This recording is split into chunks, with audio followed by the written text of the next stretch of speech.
Welcome to the Nerd Party. Let the filibustering begin. Welcome to Nerd Party.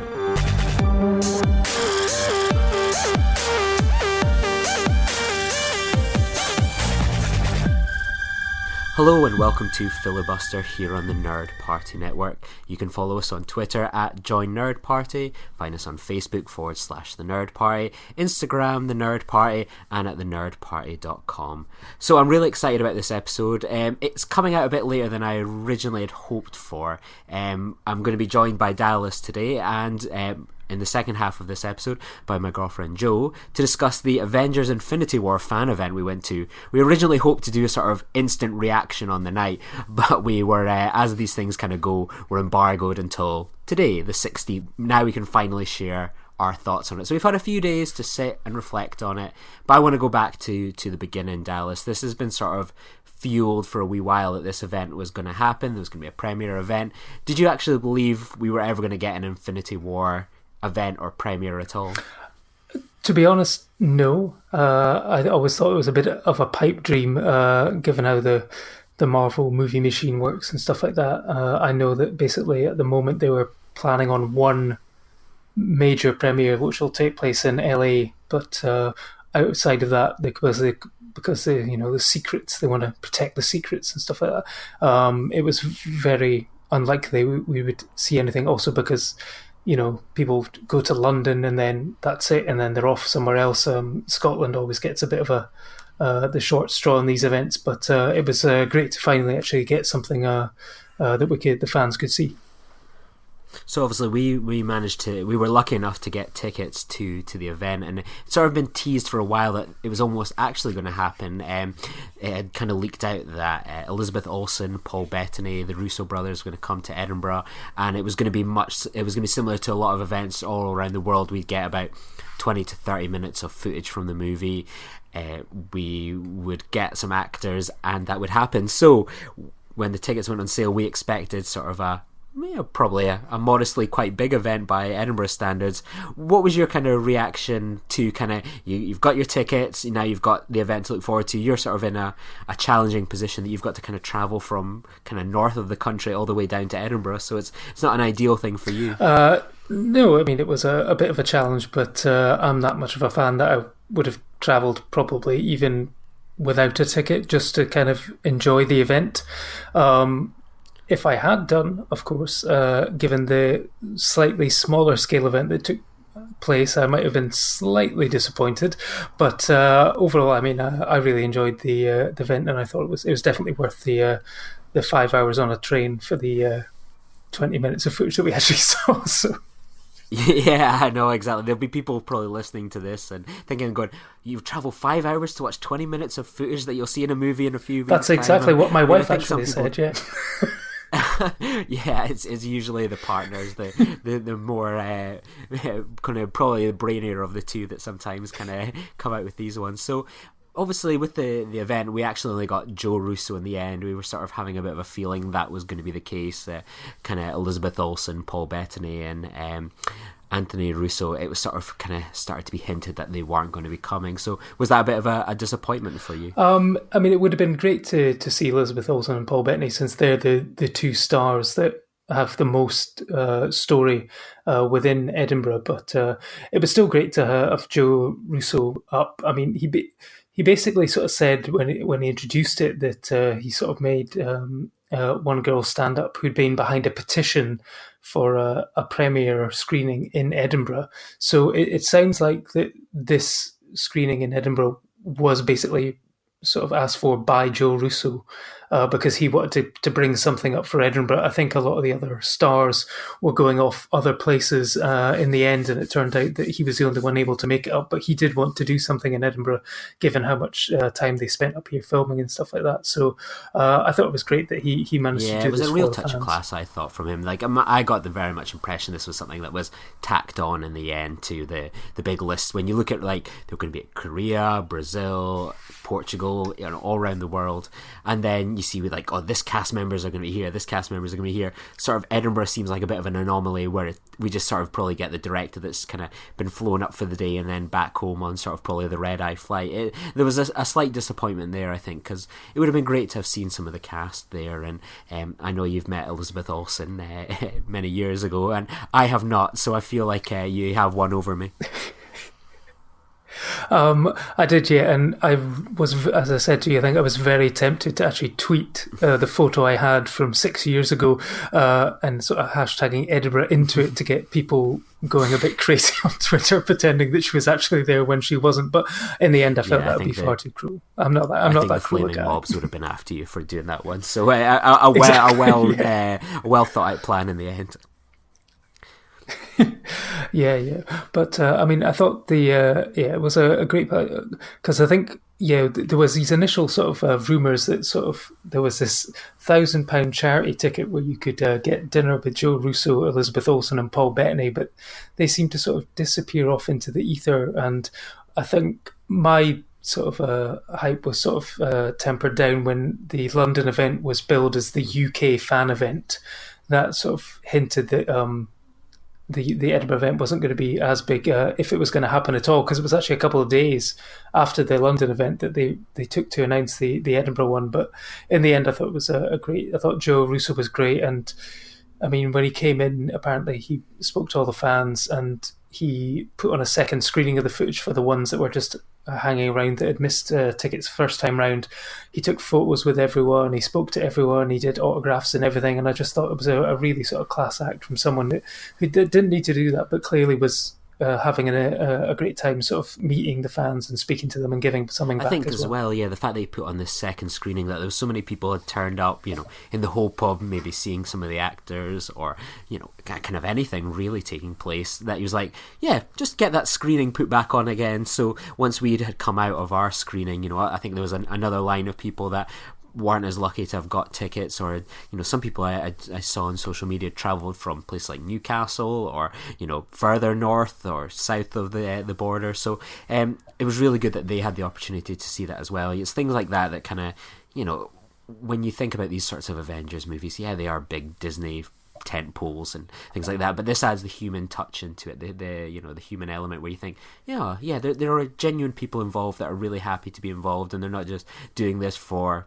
the job. Essentially, it's things like that which I think separate people from the rest. And this impromptu signing and photos, he was like, let's go do that, we'll just go hang out here outside this screen, and we would do it.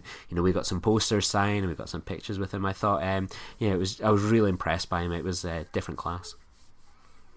I think the staff at the Cineworld might have had a slightly different view, because it's kind of sort of seemed like he was making this stuff up as he went along, and I'm not sure if Cineworld were completely aware of what was going on. So it's like when he comes in and announces, "Hey guys, I'm going to put on a second screening for you," I'm pretty sure Cineworld were kind of like, "Oh right, okay, well let's make sure that we've still got time to do that," and stuff like that. So I'm sure behind the scenes they were panicking. But I mean, the fans loved it. I mean, because these are the fans. I mean, I sort of came down last year when they were filming, and there was probably fans out there every single night watching for hours trying to get a glimpse of something. Because, I mean, I know that Edinburgh's appeared in films before, but I don't think anything ever on this sort of scale. So this is a huge deal for Edinburgh, and as Joe Russo confirmed at the event, even though we didn't actually see any footage of Edinburgh in the footage that was screened, he did confirm that Edinburgh will appear as Edinburgh in the final film, which is great news for Edinburgh. So let's talk about the film itself. We'll kind of we'll maybe have like kind of a few minutes chat about it, sort of in a non-spoiler way, and then if people want to continue listening and hear spoilers, then bash on. I'm sure that the way these things kind of go, people kind of have a rough idea about what's kind of already been screened or have scanned on Reddit and stuff like that. So kind of initial reaction, we got kind of 2 scenes, maybe about 20 minutes into the movie, something along those lines, and we kickstart with something that we see in the trailer. We see Iron Man, Doctor Strange, Dr. Banner, and I forget his name, but Wong, Doctor Strange's sidekick. So what was your takeaway after these sort of 25 minutes when you came out of the movie? Well, the preview. What did you think? I thought it was the footage was fantastic. I thought that the first scene in particular, the special effects were looking really good. I mean, there's not much time left before the film comes out, but it looks like they're pretty much cinema ready. I thought there was a great sort of interplay between the characters, particularly the sort of, because this is the first time that Doctor Strange and Iron Man meet, and there's some great sort of back and forth between those two, because I think they both sort of see themselves as a sort of alpha male of the group. So I think that's going to be an interesting sort of development as the film goes on. And I thought the action there was great. The second scene that it moves into with the Guardians of the Galaxy, I thought sort of captured the right sort of tone. I think there's going to be a lot of different sort of stylistic tones that are going to be, each sort of section is going to have a sort of different tone, and the second one was definitely more along the sort of comedic side. But I was thinking today that this is actually the first time that someone other than James Gunn has directed the Guardians of the Galaxy, but it totally felt just like it's picked up straight off from the second volume, and I think the Russos are going to do a great job with those characters as well. What did you think? Yeah, I mean, the second part I enjoyed more than the first, and that's not a slight on the first part at all. One thing that kind of surprised me in a really positive way is that with the trailers, I feel that half of the trailer footage that we've seen, where it seems to be a lot of kind of things that are going on in New York and then Wakanda, we kind of got a lot of that New York stuff seems to be filling up a lot of the trailers, and that's only about 10-15 minutes of the movie. So that makes me really happy knowing that when I go see this movie in a few weeks, there's going to be a lot to surprise me, there's going to be a lot to excite me, that I don't feel with this trailer that a lot has been spoiled or shown. I feel like they've gone, right, take some footage from this kind of final battle in Wakanda, or maybe it isn't the final battle, who knows, and sort of this New York stuff, shove that in, a voiceover, there we go. So I'm excited with that element anyway. Yeah, no, actually, yeah, that's a really good point. I think they've done a really good job with the trailers, of, you can kind of guess where the story's going to go, but yeah, they haven't really spoiled, I don't think, any of the major plot points. There's no things that you can easily extrapolate where you think the story might be going, but I'm pretty sure that they've apparently they've been filming scenes that will not appear in the film just potentially for the trailers. They've been giving fake scripts out to the actors, so they don't even know what the full story is. Only apparently they said that there was the Russos, Kevin Feige, and maybe a couple of others that perhaps know the full story. But the people who are filming, they're only filming their scenes, so they don't know what's happening in the scenes that they're not in. So I think, yeah, they've done a great job so far of keeping the main storyline under wraps, and I think there will be a lot of surprises to come in a couple of weeks. My only real kind of gripe, if I can call it a gripe, with the first section with like Doctor Strange and Iron Man was that sometimes Marvel movies get accused of sort of undercutting some of the tension with jokes repeatedly, and I kind of got a little bit of that with this sort of section, and I personally found it really funny. I felt it clicked so well, it really flowed, whereas I can imagine some people that have that complaint about Marvel movies will find that kind of continues on in Marvel movies, that that whole 15-20 minutes, it was like a really sharp comedy. It could have easily been a Frasier 20-minute episode in terms of how well it flowed. So I think if you're a fan of that sort of rhythm and dialogue from Marvel, it's more of the same, and that's something to be excited about. Whereas if that's something you perhaps are a bit more critical of, then it could be an issue in the movie. But again, we've only got this small sample to truly work from. It's hard to know what the tone overall of this movie is going to be on in the rest of it.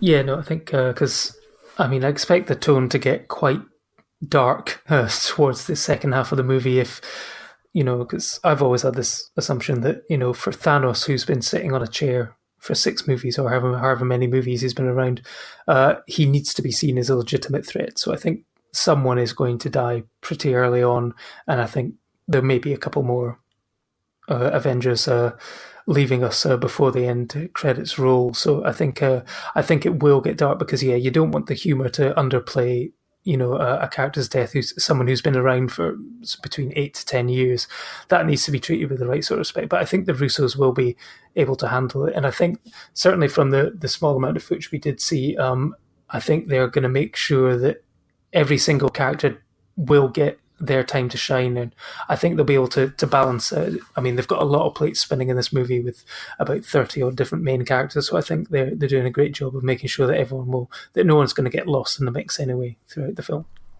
Definitely. So let's dive into some kind of spoilers, and I think for me, the kind of almost discussion that's somewhat spoilery is it doesn't really have anything to perhaps do too much with the footage, but my feeling is, and this is your last chance if you don't want to be spoiled, put this on pause, come back in a few weeks when the movie's out, or go out and listen to one of our other episodes. We've got 2 dropping today anyway. I feel when we sort of see we cut to the second part of the footage, and it's kind of it's Thor meeting the Guardians of the Galaxy. So obviously at the end of Thor 3, we see that he encounters this ship, so it must be some sort of ship now associated with Thanos, and we discover kind of there's been a destruction, there's Asgardians floating in space, there's rubble, and it's clear that Thanos has appeared, and we're kind of missing Loki and sadly our rock monster friend Taika Waititi.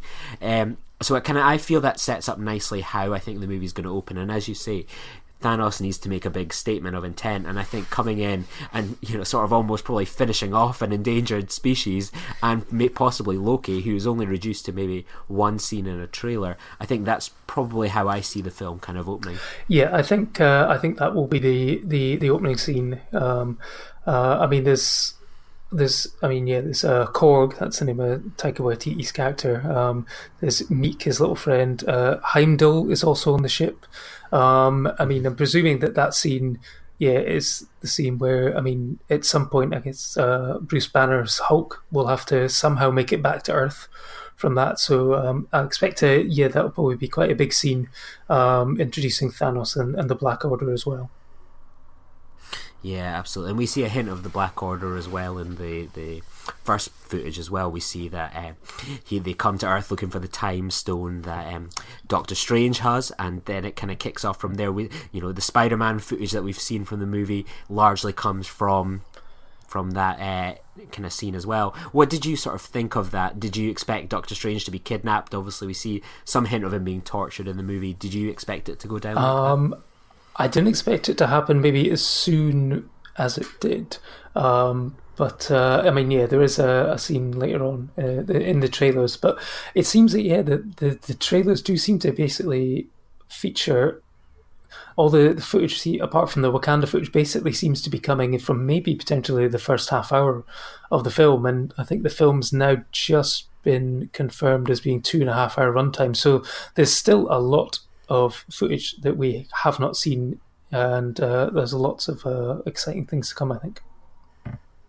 Yeah, definitely. So I feel kind of come out excited, and I think my main takeaway and surprise was Rocket Raccoon and Thor is the matchup that I never thought I needed, and boy do I want more and more of that. Them two were fantastic. Yeah, no, I think their little subplot is going to be very entertaining, and but I think the funniest bit for that for me was, and I'm not going to spoil it because it's so funny, you need to sort of experience it first time round, is what Star-Lord does when Thor comes on board, and how he tries to assert himself as the captain of the ship. I thought it was absolutely hilarious.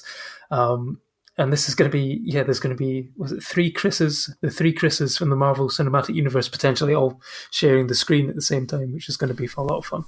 Exactly. I feel sorry that Chris Pine can't join them in the big Chris off. So was there any other thoughts you had on the footage? Has it added to your excitement level that's already at kind of maximum pressure point?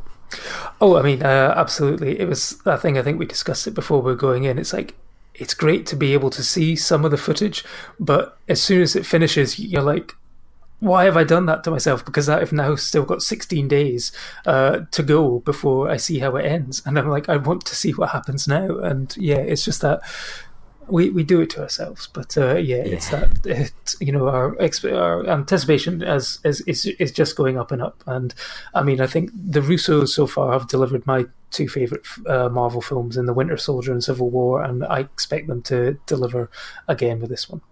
Absolutely. So it's hard to believe that kind of really next week, as of this episode dropping, it's going to be here at long last. We've got our Infinity War catch up to finish, and it's going to be there. I'm secretly hoping Cineworld have still got like 3 screenings of Black Panther a day on, and I'm hoping next week that they are smart and savvy and they go, just put one on, a few hours before Infinity War starts at like 8 o'clock, 8:30 at night, so I can watch that, have a break, and then go into Infinity War. So I'm excited. I can't believe it's finally about to happen. I've already got a flexi day booked off for work for the day after, so I don't have to go into lunchtime. So yeah, if the trailer, I suppose if this footage was meant to get me even more excited, it certainly did its job, and I really can't wait. Yeah, no, me too. I think you might actually be okay with Black Panther, because I saw it on Friday night, and it was still like the screen was sort of 2/3 full, and this is nearly sort of 2 months on from when it first came out, so it's still pulling in huge audiences. So I think it definitely will still be in cinema screens up until the release of the Infinity War, and then will probably disappear, because let's face it, if a Cineworld's got like 10 screens, probably 9 out of the 10 will be Infinity War that weekend. Absolutely, and touch wood as well that like the day this episode drops is when like the listings for the following week go up. So I'm hoping it times in quite nicely. So, and one kind of thing just before we sort of kind of wrap up our preview, and we cut to me and Joe discussing the preview, for getting her sort of non-geeky viewpoint on things. You put up this great tweet yesterday, and if anyone follows you on Twitter, it's @champcelluloid, where you was like, what would you, and you posed the question, what are the best movies the Avengers cast have been in that aren't the Avengers movies? So, and I thought, I sent you a message, I was like, this is a great idea for show, and then I was like, actually, let's just put it in at the end of this episode, because we'll end up having about 8,000 Marvel episodes in April alone. So I thought, I only know one of your answers, and I got my girlfriend to write down the list of actors you've picked, and I've added a couple at the end. So do you want to take us like turn at a time, going through with an actor? We'll say our movie, and then we'll kind of work our way down the list. I'm sure someone will message in that, we've missed someone. We've tried our best not to, but I'm sure that we can't fit everyone into, or else this episode will be about 6 hours long. Yeah, no. So I think I basically went through the cast, the roster of the Avengers up until sort of Infinity War. So it doesn't include the Guardians of the Galaxy, but pretty much all the other main characters who've appeared in the Avengers. So I'm going to start off with Iron Man and Robert Downey Jr. And for me, the best film that he has appeared in, not his best performance, but just the best film that he's appeared in for me, is David Fincher's Zodiac. A very good choice. I was very, very closely tempted to pick that one, but I've kind of picked that. It's just one of my all-time favourite movies. He's brilliant in it, but I went for Kiss Kiss Bang Bang. That was my second choice, yeah. So next up is Chris Evans. I've gone for Snowpiercer. I've gone for exactly the same. Did you not think about going for Cellular? No, sadly not. I was close to going with Scott Pilgrim because his Lucas Lee is... Oh, that's a good choice. That's actually hilarious.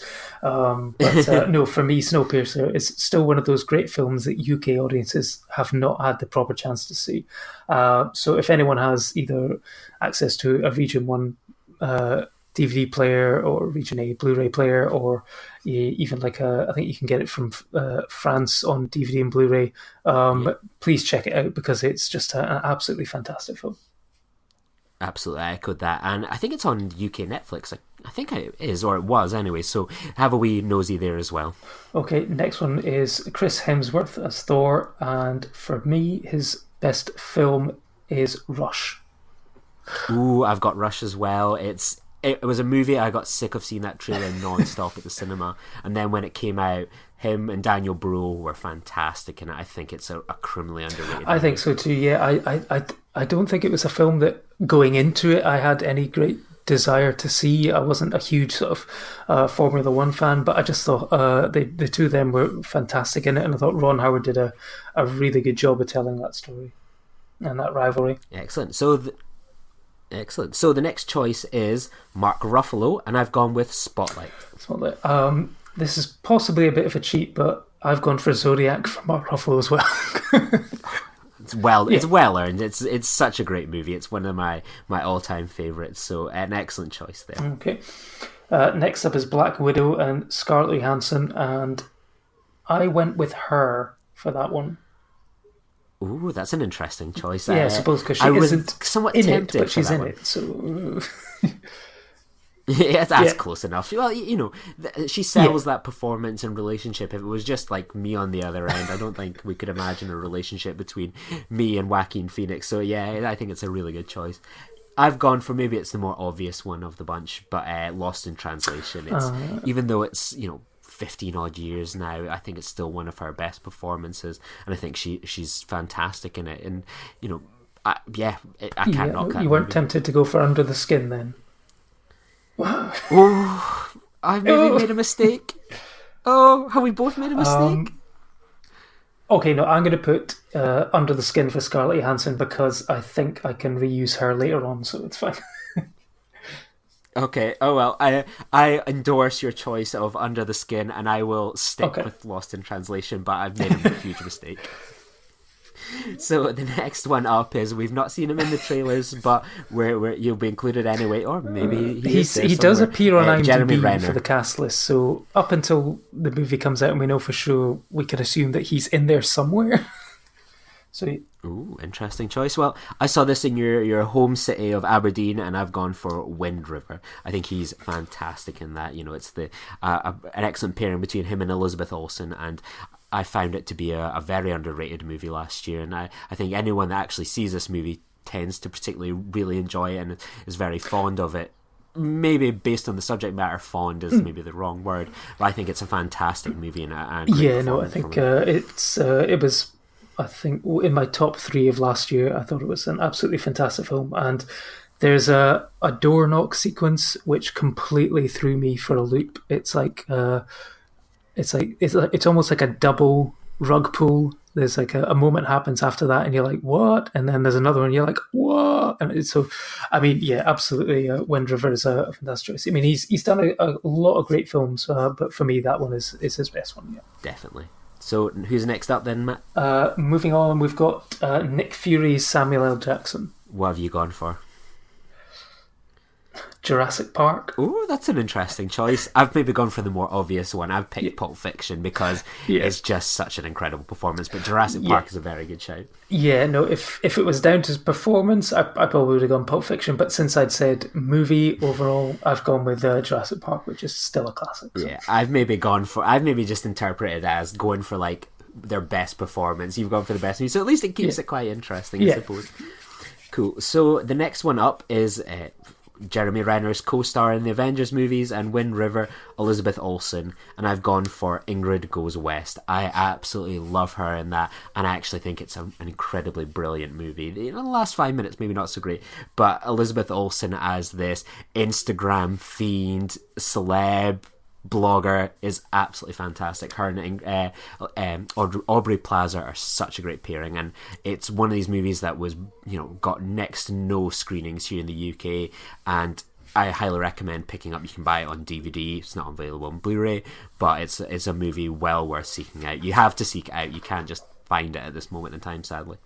No, that's a very good choice. I think I put down Wind River for Elizabeth Olsen as well, but Ingrid Goes West, it was a fantastic film, and also a great performance by Wyatt Russell, who is a sort of great underrated actor and son of Kurt Russell, and whenever he's got a beard on, it's just like he looks just like the spitting image of his dad, and it's like if they ever wanted to do another Thing film, I think he could probably step into his dad's shoes, no problem at all. Definitely. So who's next up then? Next up, I think we have got, it's Paul Bettany, so it's Scarlet Witch's potential love interest Vision. So what have you gone for? I've gone for, this is a tough one. It came down to between Master and Commander and Margin Call, and Margin Call just pipped it. It's a movie I think is very underrated, and I would implore people to seek out. And I think it's the same with Master and Commander as well.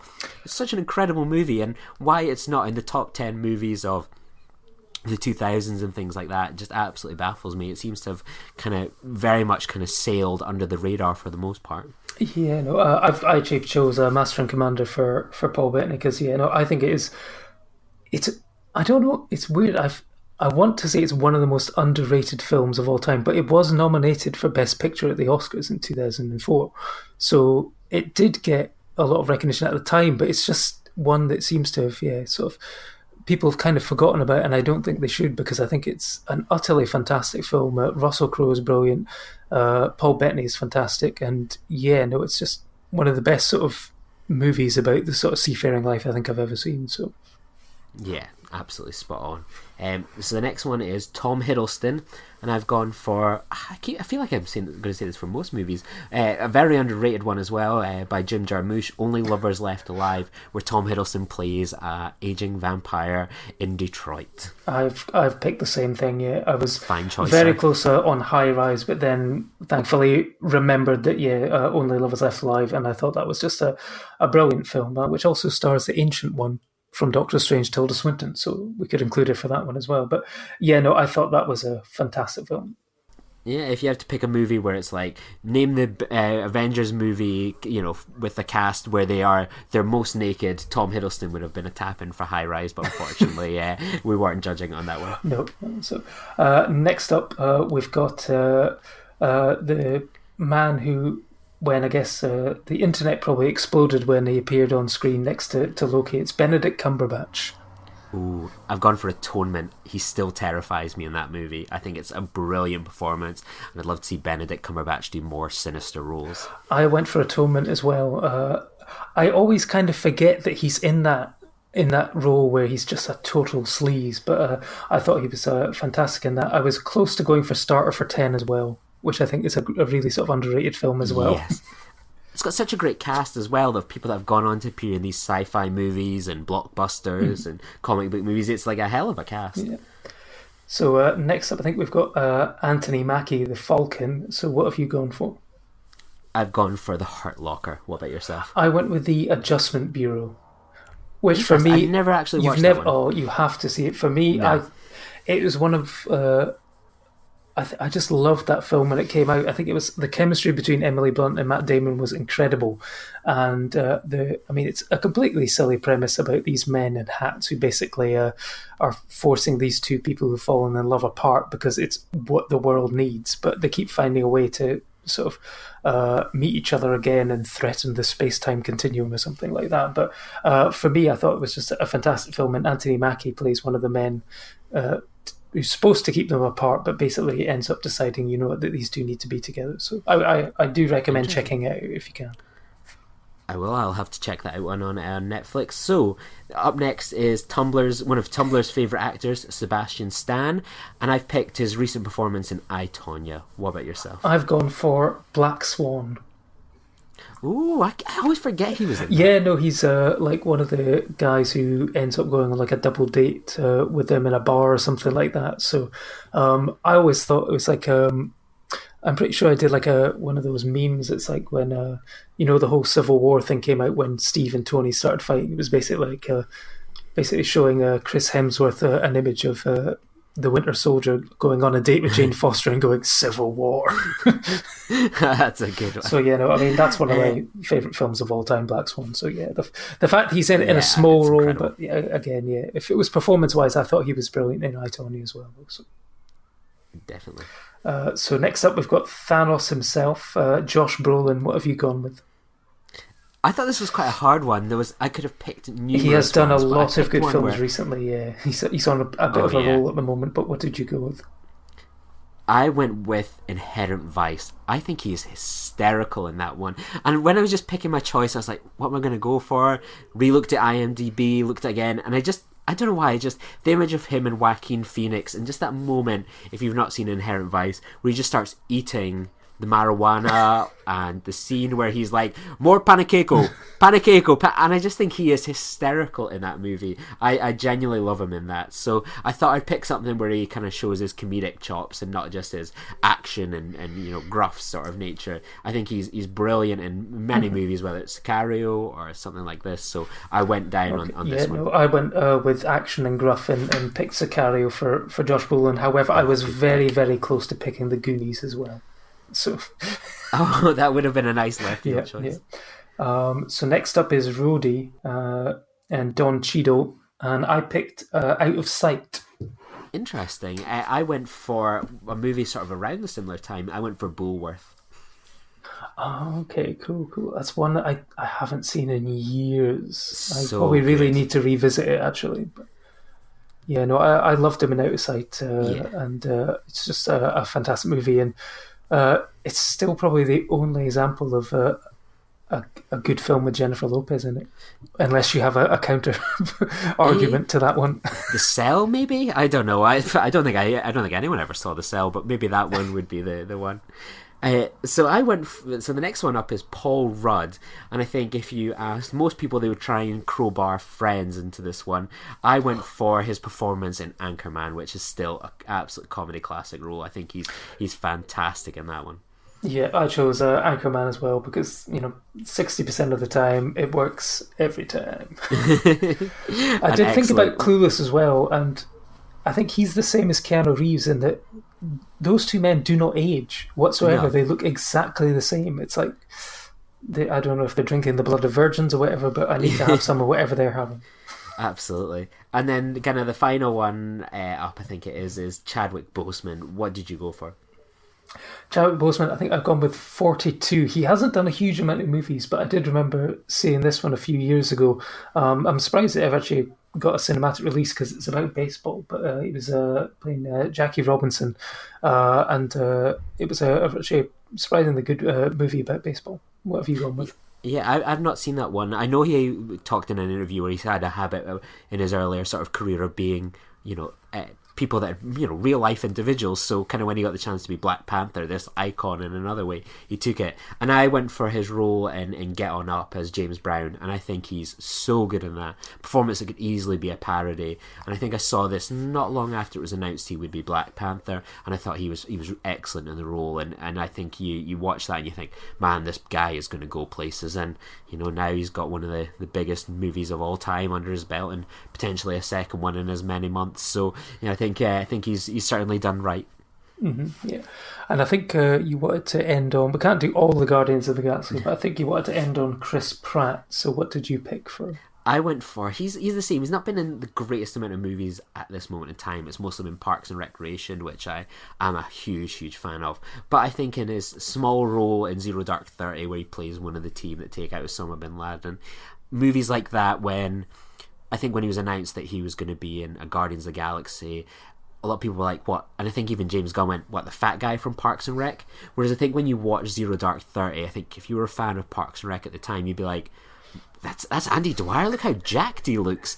And going into sort of Guardians of the Galaxy, you had total faith that he could do comedy and action so well, and that he could put a podgy body or whatever that people thought he had and become this muscle machine. So yeah, Zero Dark 30 for me. Yeah, no, I think I'm going to go with Her for Chris Pratt because he's in that in a small role, and I think that is the best film that he's been in. But actually, he was also sort of really good in sort of small roles like Moneyball and stuff. So I think those are the sort of best ones that he's been in. So yeah, he can be really good and effective in a small role. So, but also like the Lego Movie, I thought was brilliant. So he's done some very good films. Yeah. Absolutely. So thank you very much for sharing your thoughts, Dallas. No, obviously, we're going to be back again. You get a double bill of us today. We'll be talking about Ghost Stories, A Quiet Place, Ready Player One, and some of our Marvel rewatch as well. And the next episode that you can listen to, it'll have downloaded onto your iPhones, or it'll be on our website you can tune into. And then we'll be back again in a few weeks to discuss Avengers Infinity War. We're going to have 2 episodes out that week reviewing it. It'll be me and you up in the first one, and then it'll be the rest of the Nerd Party gang as well. So plenty to look forward to this month. But if people wanted to kind of reach out to you before then, I know you're doing some Infinity War blogs. Where can people kind of reach out to you and check them out? Yeah, but you can catch me on Twitter at champcelluloid, and I've got my blog where I'm currently going on the road to Infinity War to catch up with you guys, and that'll be at championshipcelluloid.blogspot.com. And you'll be back with us as well to discuss Thor 3 and Black Panther as well, so you'll certainly be hearing plenty of Dallas in the next coming weeks as well, which is never a bad thing. Oh, that's very kind of you to say so. Oh well, we'll now dive into the second part of the episode, so I hope you'll enjoy this part. So now we're on to part 2, run by Joe. Joe has never listened to a podcast, never listened to a podcast I've been on, and now is having a small 5-10 minute cameo to discuss her thoughts of the Marvel fan event. Obviously, you're not a raging geek like me and Dallas. Not quite. No. So, what was your reaction, firstly, to getting a golden ticket, as it were, to the event? Well, yeah, I mean, it's exciting, but just a Tuesday night, wasn't it? I suppose so. Yeah. So it was just a normal Tuesday night for you. So that kind of gives you an idea into kind of your fandom, I guess. So what did you think? Well, obviously, we've made it sure that it's spoiler chat, as it were, now, so you can say anything you want about what you saw. So what did you think of the footage? So it's also like 20 minutes in. You've not seen Doctor Strange. That's the only Marvel movie you've not seen. Doctor Strange is the only one I've not seen. Mm-hmm. What was the question? Just what did you think of the footage? You've not seen Doctor Strange, so what was your thoughts on, say, the first part where it's like Doctor Strange, Iron Man, well, I mean, Spider-Man. First thing is Benedict Cumberbatch's awful American accent was just off-putting. It does take time to acclimatise to. But yeah, I guess before going in, I wasn't that excited for the new film. I was going to go see it and everything, but I wasn't on the edge of my seat. But having seen the footage, I'm a lot more excited to go see it. What got you excited, apart from Benedict Cumberbatch's accent? Well, it was funny. I thought, obviously, the first Avengers film, everyone liked it because it was the humour. And then I felt maybe in the other films the humour had gone a bit downhill and I found it a bit irritating. Mm-hmm. But it seemed, this wee footage that we saw, it seemed, good funny again. And you got plenty of Spider-Man in this footage. Yeah, Spider-Man's my favourite. So why is he your favourite? I just like that he's young and I just like him. Excellent. So with this, obviously you've got to watch Doctor Strange before we watch Infinity War in a week and a half's time. Does seeing Doctor Strange in this footage get you excited to watch that movie? No, not at all.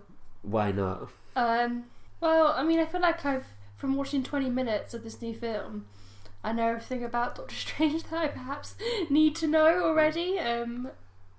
He's a wizard, according to Iron Man. He's a surgeon as well. You like Grey's Anatomy? Okay, maybe you'll do a cameo in Grey's Anatomy. There you go. So what did you make of the second half footage that we watched Thor 3 recently, which I really adore, and you not so much? Yeah, not so much. What's your thoughts on Taika Waititi?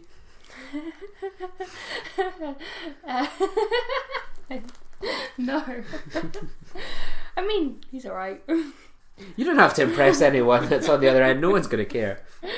Yeah. Quote, I find him annoying was the words last week. Yeah, I do find him annoying, but you did agree with him about New Zealand. So he's right there. Obviously you have family from New Zealand, so yeah. So what did you make of the Guardians of the Galaxy Thor mashup? Oh, I really liked it. I thought it was good. I think Thor and what's the raccoon called? Rocket. Thor and Rocket's chat was stuff that I didn't even think about before, and it was really good. It was a partnership I hadn't seen come in that I now like. I was the same. I feel like I want more of that now. I want a Thor Rocket spin-off. Yeah, I know in Marvel that'll probably be announced as a Phase 4 movie. So now that you're excited for this movie, are you looking forward to seeing it at midnight next Wednesday?